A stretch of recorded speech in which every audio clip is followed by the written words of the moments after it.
খুদা হাফেজ ভাইজান। ঠিক আছে রাখি তাহলে, কাস্টমার এসে। হ্যাঁ ম্যাম বলুন। ভাই আপনি মুসলিম? হ্যাঁ কেন? না না, আপনি ফোনে কথা বলছিলেন তো, খুদা হাফিজ বললেন, ওই কারণে জিজ্ঞেস করলাম। সেরকম কিছু না। আচ্ছা আপনি ওটিপি বলুন। হ্যাঁ 1 মিনিট।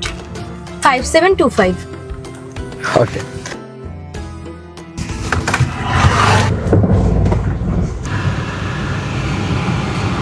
আচ্ছা ম্যাম আপনি কি করেন? আমি জব করি। আপনি ঠিক করে গাড়িটা চালান না। হ্যালো, হ্যাঁ শোন না, আমি তোকে না লাইভ লোকেশন পাঠিয়েছি, তো একটু সময় সময় দেখিস ওটা। আর আমি কিছুক্ষণের মধ্যেই পৌঁছে যাব। রাখছি। আপনি আমাকে দেখে হাসছেন কেন? আচ্ছা ম্যাম আপনি যাবেন কোথায়? আমি কলেজ যাচ্ছি, আমার ভাই ডেকেছে তো তাই। আচ্ছা আপনি তো কোশ্চেন কেন করছেন? আপনি ঠিকঠাক ভাবে গাড়িটা চালান না। ভাই আপনি ইউটার্ন কেন নিচ্ছেন? ম্যাপে তো সোজা রাস্তায় দেখাচ্ছে।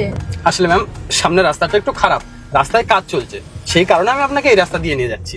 রাস্তাটা একটু লং, কিন্তু চাপ নেই, আপনাকে আমি রাইট টাইমে পৌঁছে দেবো। না কোনো দরকার নেই, এখানে সোজা রাস্তা দেখাচ্ছে, আপনি ম্যাপ অনুযায়ী চলুন।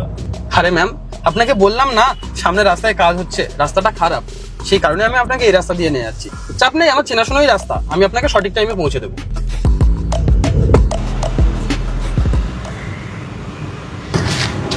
ম্যাম আপনার লোকেশনে চলে এসেছি। আচ্ছা ভাই, আমি তো অনলাইনে পেমেন্ট করব, আপনার স্ক্যানারটা দিন। আর কত হয়েছে বলুন।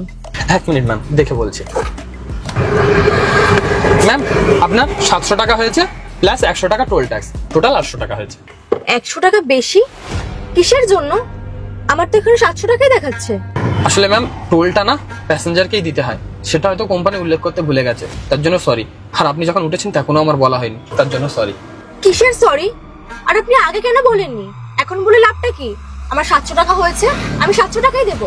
আরে টোল ট্যাক্স কাস্টমার কেন দিতে যাবে? ম্যাম টোলটা আসলে প্যাসেঞ্জারকেই দিতে হয়, আর এটা অনেকদিন আগে থেকেই চালু হয়েছে। আর আপনি যদি রেগুলার প্যাসেঞ্জার হন আপনার তো এটা জানাই দরকার ছিল। যাই হোক, আপনি যদি 100 টাকাটা না দেন না, তাহলে ওটা কোম্পানি আমার গাড়ি থেকে কেটে নেবে। আমার কি করার আছে? এটা কোম্পানির ফল্ট, তোমার ফল্ট। তোমরা আমাকে আগে বলোনি। আমি এখন কিছু করতে পারছি না। আমার 700 টাকা হয়েছে, 700 টাকাই দেবো, আমি 1 টাকাও বেশি দেবো না। ম্যাম আপনি বুঝতে পারছেন না আমি কত টাকাই বা ইনকাম করি বলুন এই ক্যাব চালিয়ে। অল্প কিছু তো আমাদের সীমিত লাভ থাকে, সেখান থেকেও যদি আপনি 100 টাকাটা কেটে নেন তাহলে আমার কিছুই থাকবে না, প্লিজ বুঝুন। এই শোনো, আমার না খুব ভালো মতো জানা আছে এগুলো সব তোমাদের চাল। আমি কোনো চালে পড়ছি না, তোমাদের তো এক্সট্রা ইনকাম করার ধান্দা। আর শোনো, এর থেকে আর একটা এক্সট্রা কথা বললে না, তোমার নামে এক্ষুনি কমপ্লেন জানাবো। ম্যাম প্লিজ এরকম করবেন না, আপনি যদি কমপ্লেন করেন তাহলে আমার চাকরিটাই চলে যাবে। এটা করেই তো কিছুভাবে সংসার চালায়, আপনি সেটাও কেড়ে নেবেন আমার কাছ থেকে। ঠিক আছে, তাহলে তো কথাও বলো না। আপনি আগে যে কালে বলেননি, এখন বলার কোনো দরকার নেই। আমার 700 টাকা হয়েছে, আমি 700 টাকাই দেবো।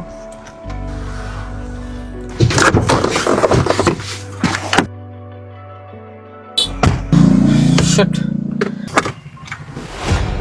টাকা? এতগুলো টাকা? আমার মনে হয় ম্যাম ফেলে গেছে। হ্যালো, আমি শ্রুতি বলছি। হ্যাঁ আমার একটা প্রবলেম হয়েছে।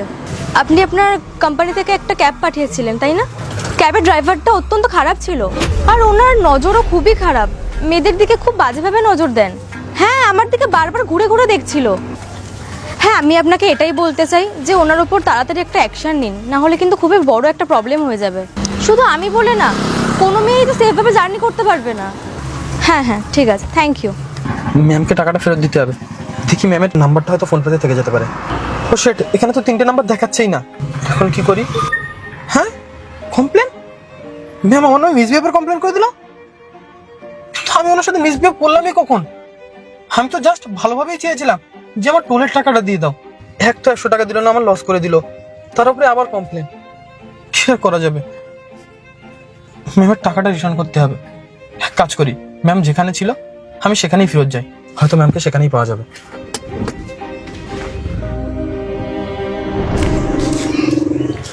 আরে বোন তুই চলে এসেছিস, ভালোই হলো, কলেজে কোনো বন্ধ হয়ে যাচ্ছিল। দে টাকাটা দে তাড়াতাড়ি।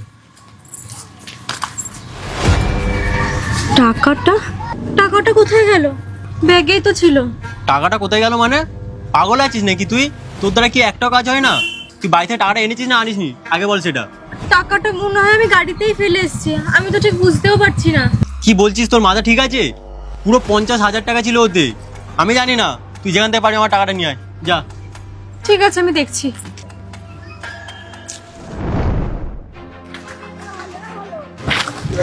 দেখুন, ওটা আমার টাকা।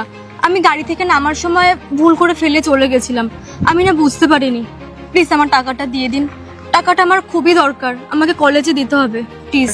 আরে ম্যাম, আমি কখন বললাম যেটা আপনার টাকা না? সেটা তো আপনারই টাকা। আর গাড়িতে পড়েছিল দেখে আমি আপনাকে ডাকও মেরেছিলাম, কিন্তু আপনি তো ডাকেই শুনেননি, চলে গেছেন। কিন্তু একটা জিনিস বুঝলাম না ম্যাম, আমি তো আপনার সাথে কোনো মিসবিহেভ করিনি, তাহলে আপনি কেন আমার নামে মিসবিহেভের কমপ্লেনটা করলেন? আসলে ভাইয়া, সেই টাইমে আমার খুব ভয় লাগছিল। আর সব থেকে বড় কথা, আপনি বললেন আপনি মুসলিম, যার জন্য আমার বেশি ভয় লাগছিল।